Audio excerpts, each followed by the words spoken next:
At the end of the day, you don't owe anybody nothing.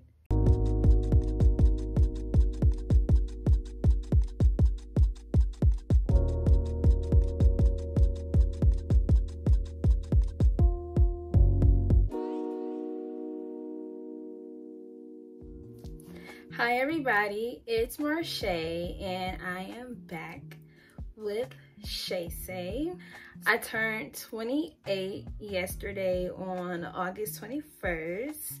So this actually segues into today's video. In the year 27, I learned a few things. The biggest thing I've learned in my biggest growth area was how to become unbothered. I know most of us have been bothered. I know in the world we try to show up like, don't nothing bother me. No, we all have been bothered. And for me, that's an area I've had to really grow in, how to just navigate and just really be unbothered, because I will be honest, I let stuff stress me out. I let people, things, anything that's outside of Marche's control, I used to let it stress me out and I would fixate on it. So I think I have about 4 tips and we're gonna just jump right into the video. I have wine because today has just been a day, and tip number 1 is to prioritize yourself. And with that, we're gonna like break it down in a sense, knowing like what are you focusing on. What are your personal goals? So prioritization, or prioritizing yourself. Once I started to prioritize myself, and by doing that, I started to figure out like, okay, what are my goals? What do I need to focus on? For me personally, I had 2 main areas. It was going to the gym and also working on my YouTube and my makeup service business. And when I finally started to get on track, that helped me to just kind of like skate past the BS. Especially for me, the biggest area in my life that really bothered me for the past few months is my job. It's like they say, it's not the job, it's usually the people.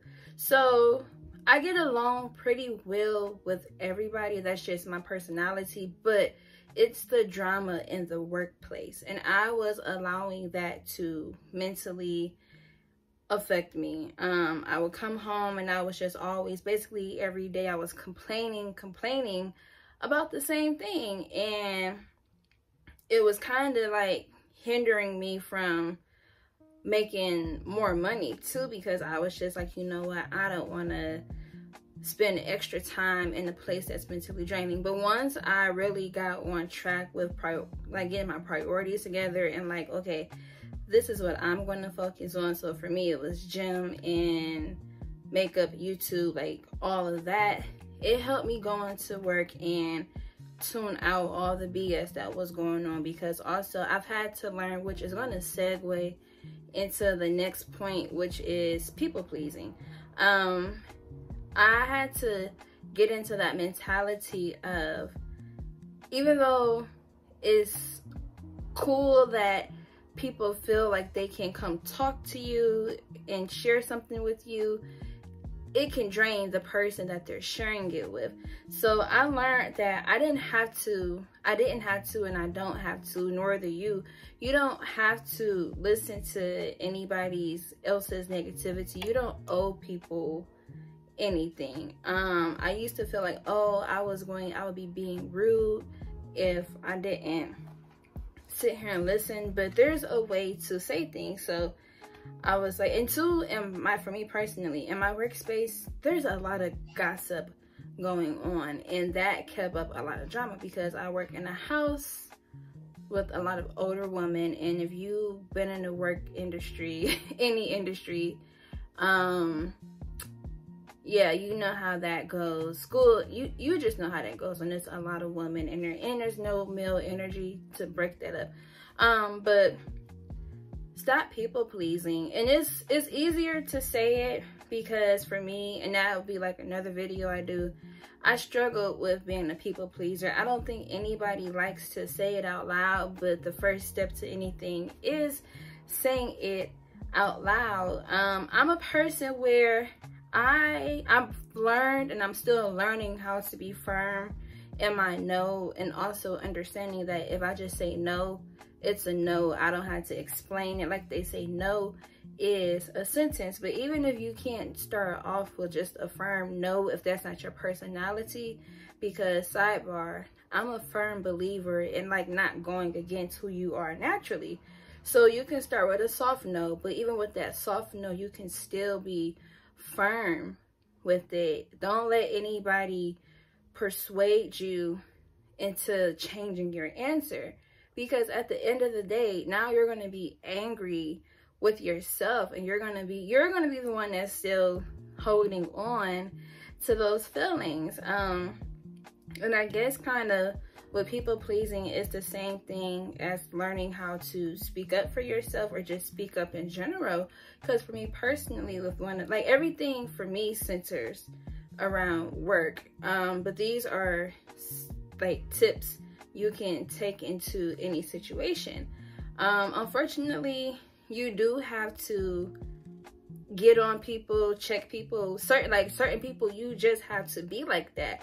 And for me, that is not my baseline like go-to personality, but I had to do it with one of my coworkers. And ever since I did that, I haven't heard a peep out of her. And I didn't go off like da, da, da, da, da. No, I just told her like, hey, you do X, Y, and Z, and this is how it comes off to me. I don't like this, stop doing it. And she's like, oh, no. But she stopped doing it because I was firm, and she knew I wasn't on BS.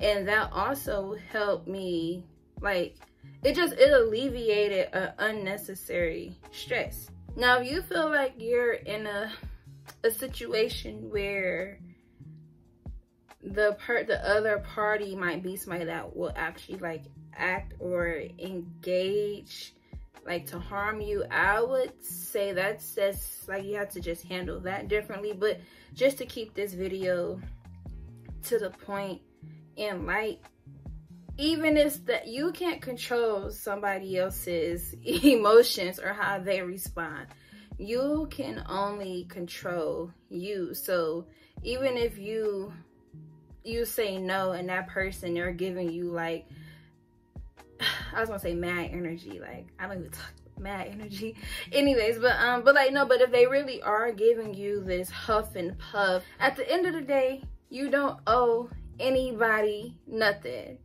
You're not obligated to do anything. You do it for your benefit, because when you go against yourself, you have to look at it as you're robbing yourself of something from you, but that other person is benefiting from it. And once they see that they can slide with it one time, they're gonna keep skating on you.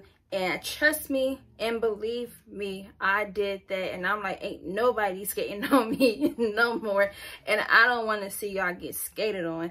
So I want your no to be no. Even if it's a soft no, it's still a firm soft no. I can't do that. And if you want to give an explanation, you can, but remember, you don't owe that person no explanation. All right, the final point is knowing what battles to engage in and knowing when to let it go. I'm gonna say it again, and I'm gonna say it in a different way. Pick your battles wisely.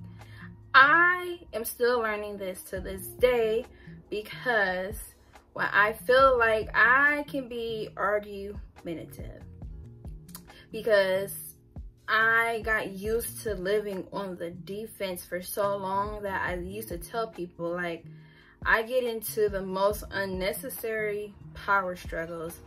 And it's when you're like learning how to have emotional intelligence, it is a process, because when you're so used to being reactive and just going off the cuff, that's all you know. So then trying to wheel that back in, it takes a lot of concentration and thought.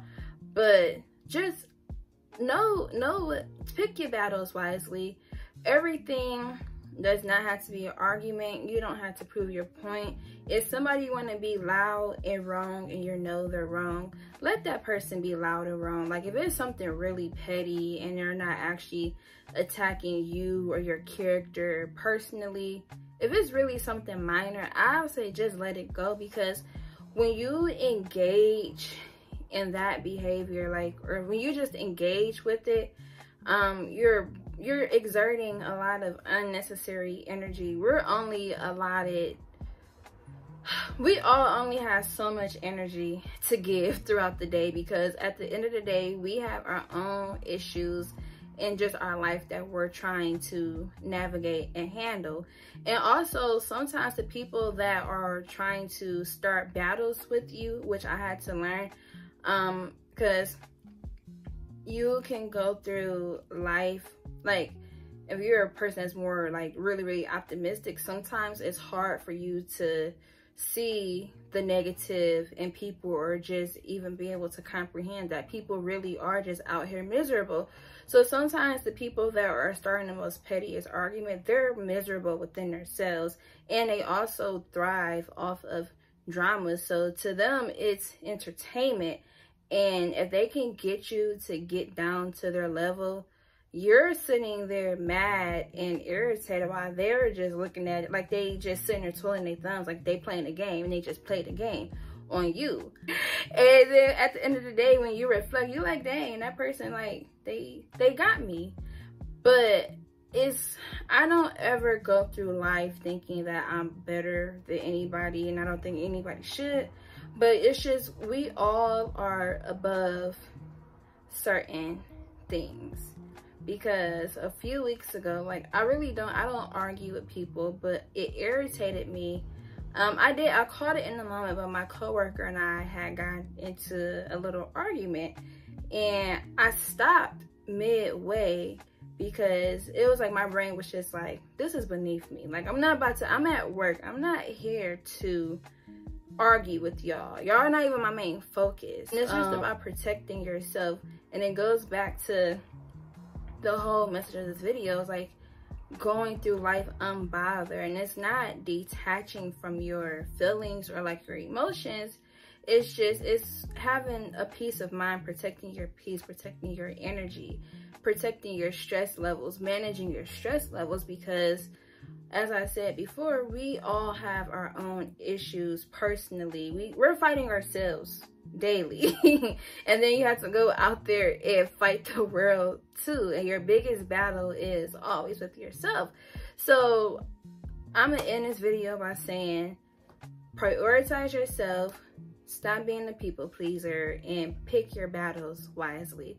Hopefully you all gained something from this video. I know that I could just talk and ramble, but once again, if you haven't, follow me, because I will be dropping more videos to expand on this topic. Follow me on Instagram as well. And if you have any tips, any not tricks, tricks, whatever, but how do you go through life being unbothered? What's your story? What's your process? Share it in the comments below, and I will get back with you all soon.